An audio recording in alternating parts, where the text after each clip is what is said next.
भक्तजनों, माताओं, बहनों, सादर जय श्री कृष्ण। हमारे YouTube चैनल में आप सभी का बहुत बहुत स्वागत है। मैं हूं आपके साथ आचार्य धर्मेंद्र शास्त्री। अब हम आपको कार्तिक मास महात्म्य की 26वें अध्याय की कथा सुनाने जा रहे हैं। आप सभी से अनुरोध है कि कार्तिक मास के अध्याय की कथा का अंत तक श्रवण करिएगा और सुनने के बाद अधिक से अधिक लोगों को शेयर भी कर दीजिएगा। बोलिए श्री लक्ष्मी नारायण भगवान की जय। गुरुर् ब्रह्मा गुरुर्विष्णु गुरुर्देवो महेश्वरा, गुरुः साक्षात् परब्रह्म तस्मै श्री गुरुवे नमः। कृष्णाय वासुदेवाय हरये परमात्मने प्रणतः क्लेशनाशाय गोविंदाय नमो नमः। वसुदेव सुतं देवं कंस चाणूरमर्दनं देवकी परमानंदं कृष्णं वंदे जगद्गुरुं, कृष्णं वंदे जगद्गुरुं। बोलिए श्री लक्ष्मी नारायण भगवान की जय। कार्तिक मास महात्म्य का 26वां अध्याय श्री विष्णु की कृपा से आज तुमको रहा बताए।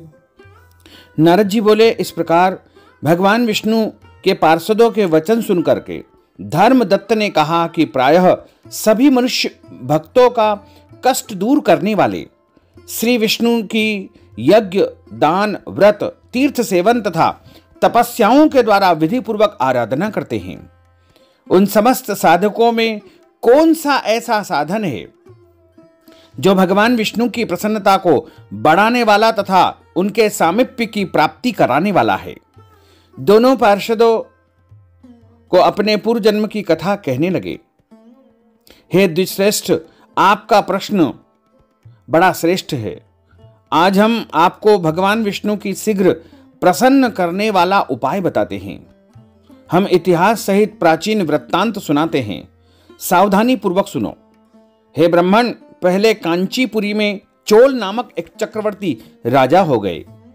उन्हीं के नाम पर उनके अधीन रहने वाले सभी देश चोल नाम से विख्यात हुए।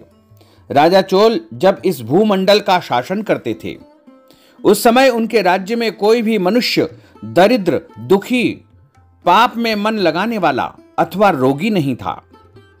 एक समय की बात है, राजा चोल अनंत शयन नामक तीर्थ में गए।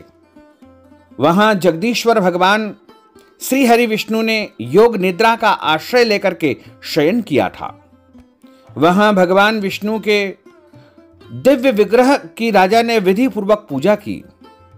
दिव्य मणि, मुक्ता फल तथा सुवर्ण के बने हुए सुंदर पुष्पों से पूजन करके साष्टांग प्रणाम उनको किया।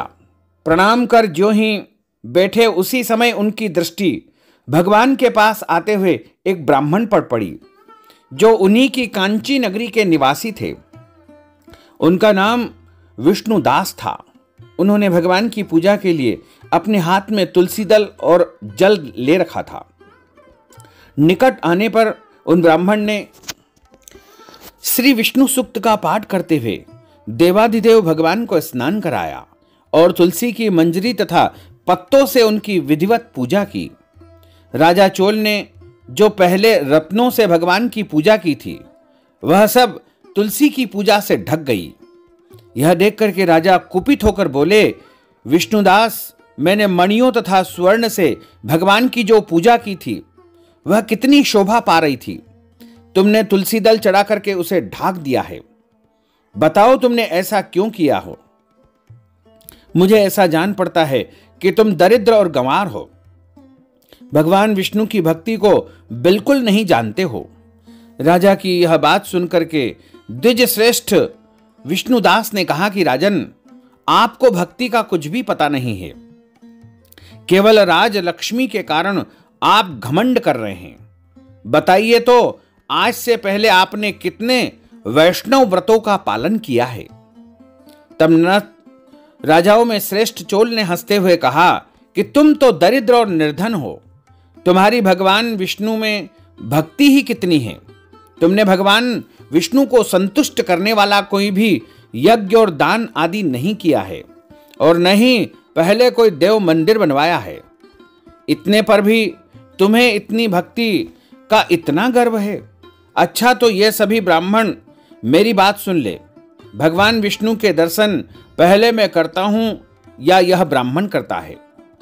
इस बात को आप लोग देखें, फिर हम दोनों में से किसकी भक्ति कैसी है यह आप स्वतः ही जान लेंगे।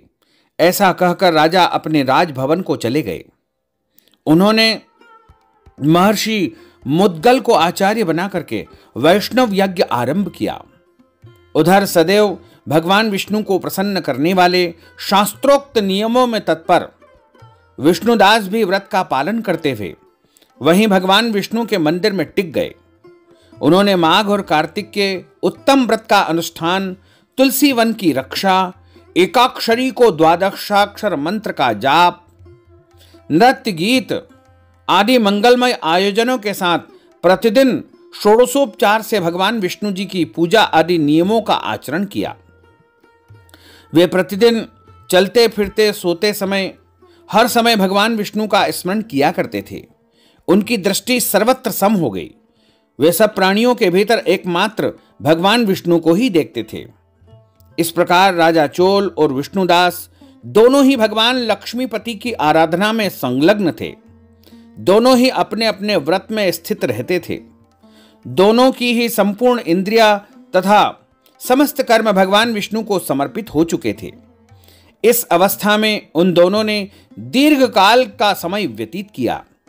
इस प्रकार यहां पर कार्तिक मास के 26वें अध्याय की कथा का समापन होता है। इसके बाद की जो आगे की कथा है वो आपको अध्याय 27 में सुनने को मिलेगी।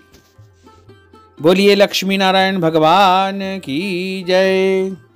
अच्युतम केशवम राम नारायणम कृष्ण दामोदरम वासुदेवम हरे श्रीधरम माधवम गोपिका वल्लभम श्री जानकी नायकम श्री रामचंद्रम भजे जानकी मनोहरम सर्वलोक नायकम श्री शंकरादि सेवितम पुण्य नाम कीर्तनम श्री राम राम राम राम राम नाम तायकम रामा कृष्ण वासुदेवा भक्ति मुक्तिदायकम रामा कृष्ण वासुदेवा भक्ति मुक्तिदायकम हरे राम राम राम हरे हरे हरे कृष्ण कृष्ण कृष्ण हरे हरे श्री कृष्ण गोविंद हरे मुरारे हे नाथ नारायण वासुदेवा हे नाथ नारायण वासुदेवा हे नाथ नारायण वासुदेवा हे नाथ नारायण वासुदेवा। बोलिए श्री लक्ष्मी नारायण भगवान की जय। श्री वृंदावन बिहारी लाल की जय। श्री गिरिराज धरण की जय। श्री बालकृष्ण लाल की जय। श्री श्याम सुंदर यमुने महारानी की जय। जगत गुरु श्री वल्लभाधीश की जय। गोसाई जी परम दयाल की जय। श्री गुरुदेव की जय। लाडले लाल की जय। आज के आनंद की जय। धर्म की जय हो, अधर्म का नाश हो, प्राणियों में सद्भावना हो, विश्व का कल्याण हो। सनातन धर्म की जय हो, गौ माता की जय हो, नगर बस्ती की जय हो। आज के आनंद की जय हो, कल के आनंद की जय हो, परसों के आनंद की जय हो, बरसों बरसों के आनंद की जय हो। नमः पार्वती पते। हर हर महादेव हर। काल हर, कंटक हर, दुख हर, दारिद्र हर, आनंद की लहर कर। भक्तजनों, माताओं बहनों, आप सभी से अनुरोध है कि हमारे इस ज्ञानवर्धक वीडियो को अधिक से अधिक लोगों को शेयर करिएगा, लाइक करिएगा, कमेंट करिएगा। और यदि अभी तक आपने सब्सक्राइब नहीं किया है तो अभी और इसी समय सब्सक्राइब कर लीजिए, ताकि इसी प्रकार की ज्ञानवर्धक वीडियो आपको सबसे पहले प्राप्त हो सके। आपको और आपके पूरे परिवार को सादर जय श्री कृष्ण, सादर धन्यवाद।